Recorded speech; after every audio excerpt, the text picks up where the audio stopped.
Tayo po ay magpakabata muna. Narito po ang ating laro, ang pangmalanitan. Imbis na kayo matuwa ay mapapaluha kayo.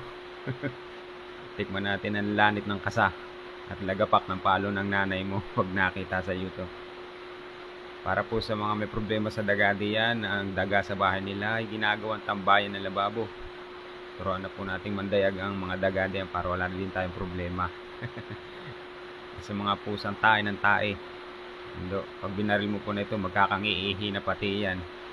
Pati sa mga asong batok ng batok, ang palakad pati yan pag inabot nito Pati ito sa mga makukulit.